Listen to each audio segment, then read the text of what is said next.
Okay. Um, Hello internet and welcome to a stream on the EJ Blak channel. I don't expect anyone to watch the stream. If anything, people might watch it after. But the reason I decided to do this as a stream and not as a video is just because I wanted to give some quick thoughts on Sneako being banned off YouTube. So first of all, I wanted to say underneath his Instagram post, where he posted that he got banned, he said, quote, "the end of an era. Get your head out of your own ass, Sneako."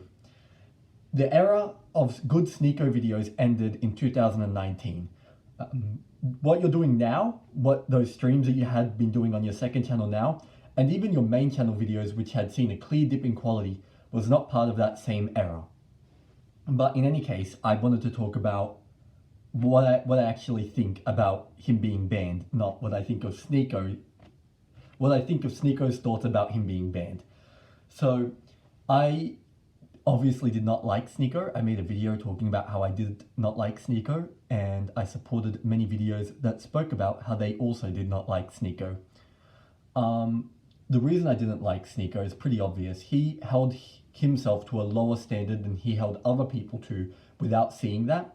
And he also would never respond to people properly. When people made valid criticisms of him, he would turn back, and even if he made valid criticisms of those people, he wouldn't respond to the criticisms of himself. And that's not what I saw in his content when he was making good videos on his main channel. He was a lot more introspective, he was a lot more able to talk about himself. And that's something that you don't see in his new content when he's screaming at the camera. So that's the main reason why I think his new content was a lot worse. Do I think it's okay for him to have been banned? I do not know. I would not have banned him if I was YouTube. However, I don't really think that it's a bad thing that he was banned. If I had the agency to do so, I would not have done it, but I don't think that it's a negative decision on YouTube's part. Now, one of the reasons I think that Sneako kind of had it coming was because Sneako obviously was talking a lot about Andrew Tate, who had already been banned, but also I think that you can talk about free speech, right? He's lost his free speech in a sense because he can't talk to the same platform he once did. However, he didn't give other people the speech to be able to, like, he wouldn't respond to people properly, and he wouldn't give a proper platform to have discussion. So that's why I think, and maybe you think that that's not the platform's job to make sure that the people who are on the platform give a fair share to both sides. You might think that that's not the platform's job to do, which is why I wouldn't necessarily have deleted his account if I was YouTube. But I think it makes sense. He was very one-sided with everything he did. He yells about how no one gives their fair share on his arguments, but he doesn't give a fair share to other people's arguments, which is why I kind of feel like he had it coming. Now, one thing I remember him doing was he showed a clip of Nick Fuentes, or however you pronounce his name, and he said, if you ever talk about his race politics instead of his like sexual morality and LGBT politics, you're moving the goalposts, right? You're not talking about what is more important. And I think Sneako does that exact same thing. I think Sneako tries to move the goalposts too much, and he doesn't actually talk about what's important. He just talks about whatever he feels like in the moment, which is fine, but he tries to act like he is the greatest person to ever grace the platform. He acts like he's one of a few people who are cutting through the bullshit and talking about what really matters. And that's just not true. So I don't, and to conclude this, just because I didn't want to do a full stream, I just wanted to have a little bit of a information dump or an opinion dump, whatever you want to call it. If I was YouTube, I wouldn't have banned Sneako.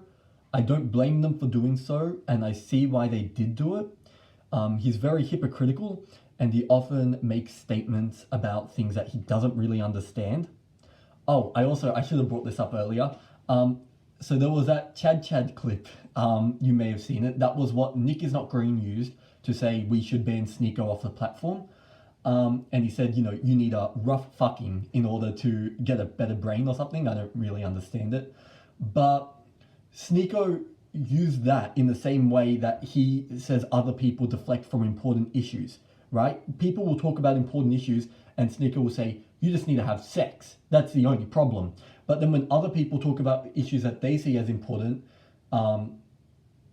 that isn't about that, right? Sneako will say, well, you're just deflecting from the main issue.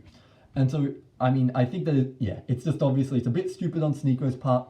I am not sad that he's gone also. One last thing before I officially sign off.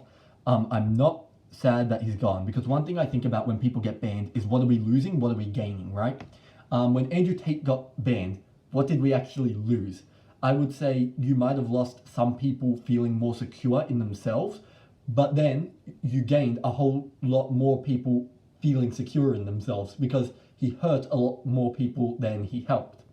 And I think with Sneako, what are we losing? Now you might say we're losing all this great content that he was making, but what about that content do you think was so great that it deserved the repercussions of the content? Because I would say that the content was quite bad, but also I would say that the content didn't really have a major purpose. It didn't have a major point in being there. It was almost filler content most of the time. He talked about the same things, and he had a platform that he was selling to people to make their careers big, which, I mean, you're not really losing anything by losing Sneako. And you might say, well, that's a slippery slope argument that can turn into a later version of, you might think, well, that could lead to anyone being banned. Like if someone uploads family videos, what are you losing by their content being there? What are you losing if you banned their content? But I would say you're losing a piece of that family's happiness, right? Where it's not gaining anything because no one really cares if family content is up. Whereas with Sneako, you're losing a couple people feeling secure in themselves and really surface level advice. It's like, you should go to the gym. The gym will solve all your issues. You don't have depression, you just don't go to the gym enough. So you're losing that, and you're gaining instead a lot more people feeling safer, more like they can express themselves on YouTube, because Sneako tries to reply to everybody. So I don't really think we're losing anything by losing Sneako, just as I don't really think we lost anything by losing Tate. I think that a lot of people might say, well, 50% of the time they made bad points, 50% of the time they made good points, but there are people on the internet who make mostly good points. We don't need Sneako to make surface level advice like go to the gym, and we don't need all the repercussions that come from that. So anyway, that's all I wanted to say. This was a bit of a ramble, but I just wanted to get out there and say how I feel about Sneako's content and how I feel about him being banned. I'm going to sign off now, so goodbye, internet.